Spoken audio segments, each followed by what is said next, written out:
Hello student, my name is Rahul and you are watching Sharma commerce. आज हम third video बात करेंगे अकाउंटिंग टर्म्स को लेकर।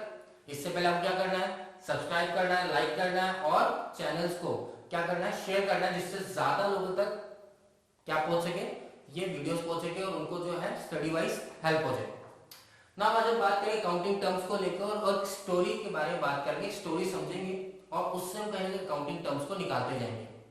एक सिंपल सी स्टोरी लेते हैं।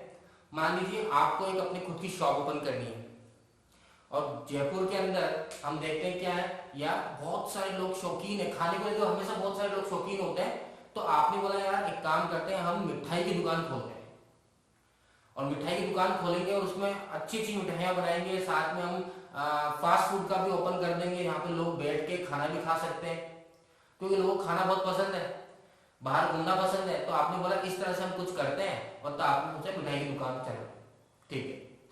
मिठाई की दुकान का आप नाम सोचोगे। मैंने सोचा गब्बर स्वीट्स।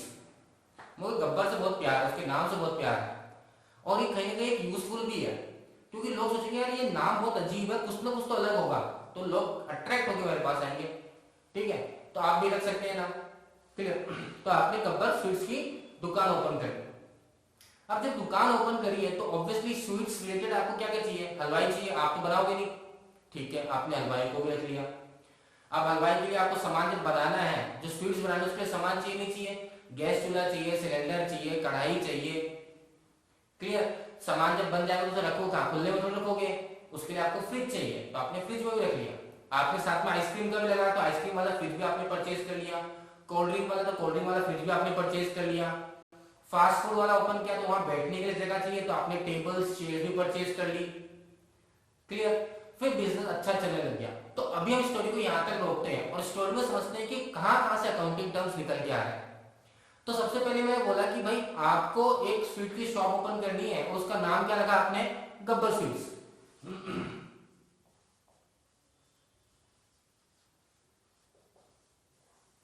तो इसको कहते हैं एंटिटी।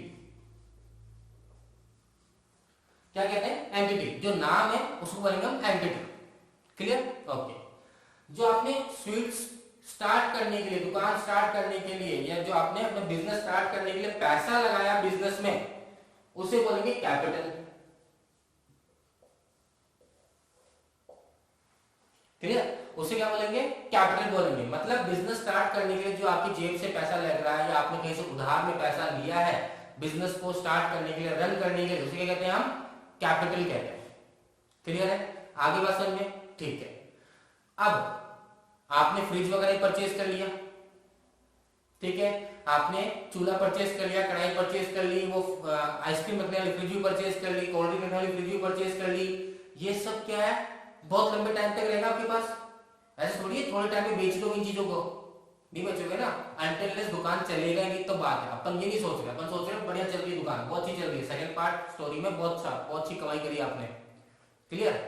तो आपने ये जो परचेज किया बहुत टाइम तक, क्योंकि इसी में आप सामान रखोगे, इससे बनाओगे और इससे बेचोगे, तो वो चीजें जो बहुत लंबे टाइम तक आपके साथ रहेगी, जिसको आप बेचोगे नहीं और उसके द्वारा, उसके थ्रू ही हेल्प हो रही है आपको प्रॉफिट कमाने में, सेल करने में, वो सब क्या है, फिक्स्ड असेट्स है।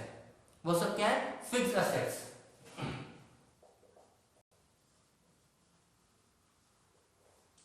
क्लियर। जो फ्रिज परचेज की फिक्स्ड एसेट है, जो चूल्हा परचेज किया फिक्स्ड एसेट है, जो आपने कढ़ाई परचेज की फिक्स्ड एसेट है, जो ट्रे है जिसमें मिठाई रखती है फिक्स्ड एसेट्स है, तो आपने जो फर्नीचर बनाया फिक्स्ड एसेट है, जो आपने टेबल चेयर परचेज करी फिक्स्ड एसेट है, क्योंकि उसमें लोग बैठ के खाएंगे और वही आपको जगह बदल क्या करेगा, प्रॉफिट रेवेन्यू अर्न करने में मदद करेगा और उससे आपकी बेचने की कोई इच्छा नहीं, ठीक है। अब जो सामान बनाओगे आप, उसके लिए आपको सामान परचेज करना पड़ेगा। मावा, घी हो गया, दूध हो गया, ठीक है, चीनी हो गई है, जो भी आप स्वीट्स बनाना चाहते हो उसके लिए सामान परचेज करोगे। वो सामान क्या आपके साथ हमेशा रहेगा, नहीं, कंज्यूम होगा। मिठाइयां बनाओगे और मिठाइयों को बेचोगे तभी तो, जब बेचोगे तभी लोग खरीदे, जब बनाओगे तभी लोग खरीदेंगे, जब लोग खरीदेंगे तभी पैसा आएगा। तो वो आइटम या the items which are used, consumed और जिसका पर्पस क्या है, सेल करना है, वो आइटम कहलाएगा हमारा करंट एसेट,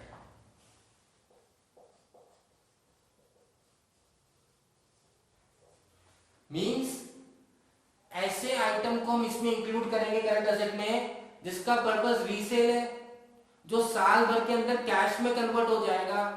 भाई आपने कुछ स्टॉक परचेज किया, आपने मावा परचेज किया, आपने घी परचेज किया, आपने चीनी परचेज किया, आपने दूध परचेज किया, उसको रखोगे थोड़ी, उसे बनाओगे, उससे सामान बनाओगे, सामान को बेचोगे, सामान बेचेगा तो क्या आएगा, कैश आएगा। तो किस में कन्वर्ट कर लिया उसको आपने, कैश में, तो क्या कहलाएगा, करंट एसेट। फिर समझ में आ गया, एंटिटी समझ में आ गई, कैपिटल समझ में आ गया, ठीक है। अब दुकान अच्छे चलने लग गई आपकी, लोग दूर दूर से गब्बर स्वीट्स के नाम से आ रहे हैं, भाई गब्बर स्वीट्स की मिठाई लेकर आओ, कांजी वगैरह सब फेल हो गए, गब्बर स्वीट्स का नाम चल गया, तो क्या बोलते हैं इसे, गुडविल। गुडविल है ना, ब्रांड बन गई आपकी। तो ये दिखती है क्या ब्रांड, नहीं दिखती। तो जो ब्रांड दिखती नहीं है, जो चीज दिखती नहीं है पर लंबे टाइम तक आपको मदद करेगी बिजनेस को रन करने के लिए, उसे हम कहते हैं गुडविल। क्या कहते हैं, गुडविल। और ये गुडविल अगर हम एसेट्स में बात करें अकाउंटिंग टर्म में, तो गुडविल कौन सी तरह की एसेट है, इनटेंजिबल एसेट्स है। कौन सी एसेट है, इनटेंजिबल।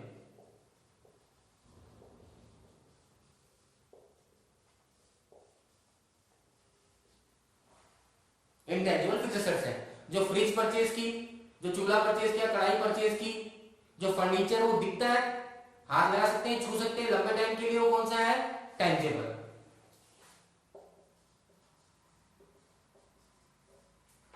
तो फिक्स्ड एसेट दो हिस्सों में तोड़ दिया अपन ने, एक टेंजिबल होता है और एक इनटेंजिबल होता है। क्लियर है, आगे बस समझे, ठीक है। अब आपने एक सिस्टम कर रखा है दुकान में कि आपका काउंटर यहां पर है, बाकी अंदर मिठाई की दुकान है, ठीक है। कोई भी सामान परचेज करना है, पहले काउंटर से रिसिप्ट कटवाएगा, कैश में पेमेंट करेगा आपको, ठीक है। आप कैश लोगे, उसको एक रिसिप्ट दोगे इशू करके, जो रिसिप्ट इशू करते हैं उसे क्या बोलते हैं, वाउचर। क्या बोलते हैं, वाउचर। बहुत रिलेट कर सकते हो ना, बहुत सारी शॉप में आप जाते हो तो देखने को मिलता है, भैया काउंटर लगा हुआ, भैया 2 कचौड़ी देना प्याज वाली, भैया एक लस्सी एक गिलास देना, ठीक है। तो वो आप पैसे देते हो, वो आपको रिसिप्ट देता है, फिर आप अंदर जाते हो, वो पर्ची देते हो और आपको सामान मिल जाता है, तो वो क्या कहलाएगा, वाउचर कहलाएगा। ठीक है, ओके। अब बहुत कस्टमर आने लग गए, बहुत ज्यादा आने लग गए, आपकी बहुत दिन में बहुत ज्यादा कंजप्शन होने लग गई, तो गुडविल आपकी बहुत अच्छी होगी मार्केट के अंदर। अब कुछ नॉन पर्सन भी आते हैं आपके, बहुत करीबी रिश्तेदार आ जाते हैं, कई बार आते जाते बोले भैया यार वो मिठाई देना, मैं तेरे को कल पेमेंट कर दूंगा, होता है, सुनने को मिलता है, तो रिश्तेदार मना नहीं कर सकते। तो जिनसे पैसा लेना है, क्योंकि उधार में लेगा तो सामान, उसको क्रेडिट बोलते हैं, उधार में बेचा आपने, क्रेडिट में सेल किया आपने, तो जिससे पैसा लेना है उसे बोलते हैं डेटर। क्या बोलते हैं, डेटर बोलते हैं। अब एक बात बताओ, आपने उधार में सामान बेच दिया, कब तक पैसा नहीं मांगोगे, 1 दिन, 2 दिन, 3 दिन, हफ्ते भर, जानकार है कुछ भी हो, पर बाद में फोन करोगे उसको, भैया यार पेमेंट नहीं आया आपका, ठीक है। तो मतलब वो आइटम है ना, ये अकाउंटिंग टर्म में वो टर्म्स हो गया, या वो चीज हो गई जिससे आप साल में पैसा ले लोगे, कैश में कन्वर्ट हुआ नहीं हुआ, तो किसका पार्ट हो गया, ये करंट एसेट का पार्ट हो गया। किसका पार्ट हो गया, करंट एसेट का। क्लियर है, आगे बात समझ में, ठीक है। क्योंकि आपके सामान बहुत ज्यादा बनता है, तो आप रेगुलरली परचेज करते हो तो आइटम, और जिससे आप परचेज करते हो सप्लायर से, उससे अच्छा टर्म्स हो गए, हाँ ये परचेज करते हैं, नाम है आपका, तो कई बार आप उधार में परचेज कर लेते हो, ठीक है, उधार में परचेज कर लेते हो कि हाँ यार वहां से सामान लिया, बाद में पेमेंट कर देंगे। तो जिसको आपको पैसे देने हैं वो क्या है, लाइबिलिटी है, लाइबिलिटी हुई ना, पैसे देने के लिए तो ये आप उसको कब तक दोगे पैसे, कुछ टाइम में देने पड़ेंगे, 2 दिन 3 दिन बाद। तो पहली बात तो जो उधार में आपने परचेज किया वो क्या कहलाएगी, लाइबिलिटी, और उसको साल भर के अंदर ही पेमेंट करना है, कुछ ही दिन में पेमेंट करना है, तो क्या कहलाएगा,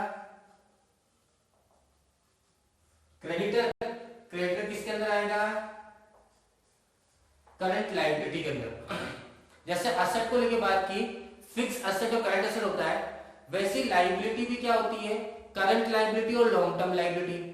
करंट लायबिलिटी मतलब वो लायबिलिटी जो आपको किसमें, साल भर के अंदर पेमेंट कर देना है, और लॉन्ग टर्म लायबिलिटी जो लंबे टाइम तक पेमेंट करते रहना है।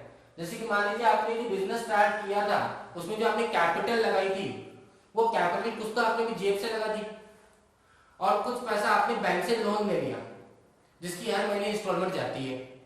तो जो इंस्टॉलमेंट आपको पता है ऑब्वियसली 3-4 साल तक चलेगी, तो वो क्या हो गई आपकी लॉन्ग टर्म लायबिलिटी हो गई। तो सिंपल शब्दों में मतलब जो पैसे दे रहे हैं वो लायबिलिटी होती है। अब लायबिलिटी में करंट कौन सा होगा, जो आपको साल भर के अंदर पेमेंट करना है। लॉन्ग टर्म जो साल भर बाद भी पेमेंट चलता रहेगा वो क्या कहलाएगा, लॉन्ग टर्म लायबिलिटी। क्लियर है, आगे बात समझिए। तो एक बार जब आपका बिजनेस स्टार्ट हो गया तो उसके बाद खर्चे होते रहेंगे, ऑब्वियसली बात है। स्टाफ को सैलरी दोगे ही दोगे, देंगे। क्लियर। फिर इलेक्ट्रिसिटी का बिल आएगा नहीं आएगा, आएगा। वो खर्चा पेमेंट होगा नहीं होगा, होगा। आपने सामान को उधार पर कैश में परचेज किया, वो भी एक्सपेंस है, तो उसे कहते हैं एक्सपेंस। क्या कहते हैं, एक्सपेंस कहते हैं, जो आपके बिजनेस को रन करने में मदद करता है। क्लियर। मान लीजिए अगर आपने उधार मतलब रेंट में आपने शॉप परचेज की है, परचेज थोड़ी, रेंट में आपने शॉप ली है, तो हर महीने रेंट जाएगा, स्टाफ की सैलरी जाएगी, इलेक्ट्रिसिटी बिल जाएगा। ये जरूरी है, नहीं दोगे तो बिजनेस रन कर सकते हो नहीं। तो ये पहली बात तो क्या है, एक्सपेंस है। अब एक्सपेंस कौन से नेचर का है, हर रोज होगा, हर महीने होगा, ऐसा थोड़ी अब नहीं होगा साल भर साल चलता रहेगा, आपको करना नहीं एक्सपेंस। ये तो रेंट आपको देना ही देना हर महीने, सैलरी आपको स्टाफ को हर महीने देनी है, इलेक्ट्रिसिटी बिल पे करना है आपको। तो ये कौन से नेचर का एक्सपेंस है, रेवेन्यू नेचर का।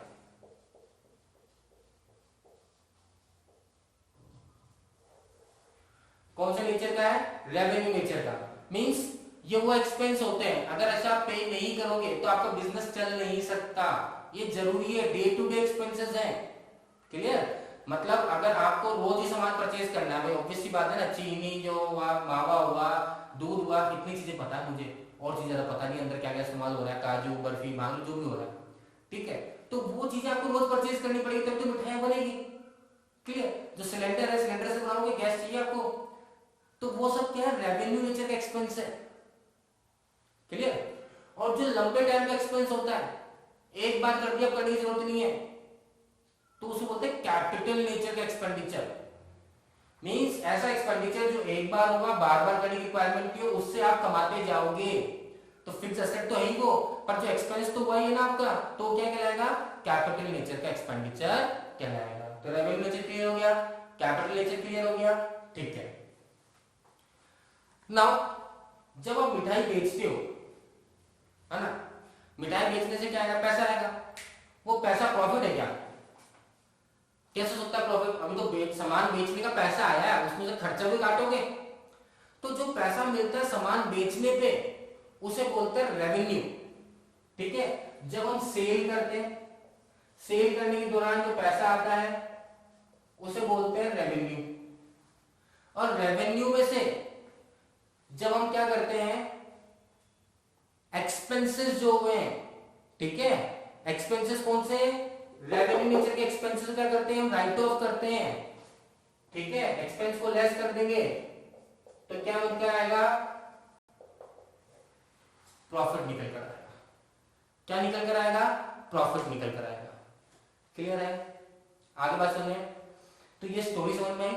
इस स्टोरी के अंदर हमने क्या करा, हमने एक बिजनेस लिया और उस बिजनेस से हमने रिलेट की चीजों को, हमने देखा कैसे कैसे बिजनेस के अंदर क्या क्या चीज यूज हो रही है और अकाउंट्स में उसका क्या क्या टर्म होता है। बात समझ में आ गई। डेटर समझ में आ गया, जिससे पैसे लेने होते हैं, जिसको पैसे देने, क्रेडिटर। ठीक है, जो लंबे टाइम तक असेट हमारे पास है, फिक्स असेट, जो साल भर में कैश में कन्वर्ट हो जाएगा, करंट असेट, जो एक साल पेमेंट करना है, करंट लायबिलिटी, जो आने वाले साल तक परचेज पेमेंट करते रहेंगे, लॉन्ग टर्म लायबिलिटी, जो पैसा इन्वेस्ट किया बिजनेस में, कैपिटल, जब आप कोई सामान बेच रहे हो तो आप रिसिप्ट देते हो, वाउचर, ठीक है, जो आपका नाम है दुकान का, एंटिटी। क्लियर। सो ऑलमोस्ट हम बोल सकते हैं काफी हद तक हमने अकाउंटिंग टर्म्स को कवर कर लिया। बहुत सारे अकाउंटिंग टर्म्स हैं जो अभी सीखना बाकी है, पर that will be enough for this chapter. जैसे हम आगे बढ़ेंगे, ओके, जैसे हम न्यू टॉपिक्स को लेंगे, हम नए अकाउंटिंग टर्म्स के साथ बात करेंगे। कुछ टर्म्स हैं जो अलग से मुझे समझाने की रिक्वायरमेंट है, उसके लिए चाहे मैं एक वीडियो और अपलोड कर दूंगा आप लोग के लिए। आपको ये चीज समझ में आ गई है, अगर नहीं आया तो आप सब क्या कर सकते हैं, कमेंट बॉक्स में जा सकते हैं, रिप्लाई कर सकते हैं and I will make sure कि नेक्स्ट वीडियो में मैं आपको कॉन्सेप्ट क्लियर कर दूंगा। After all I want to say if you like my video click the subscribe button, like the video, share it so ज्यादा से ज्यादा लोगों तक ये पहुंच सके और उनकी मदद हो सके। Thank you students.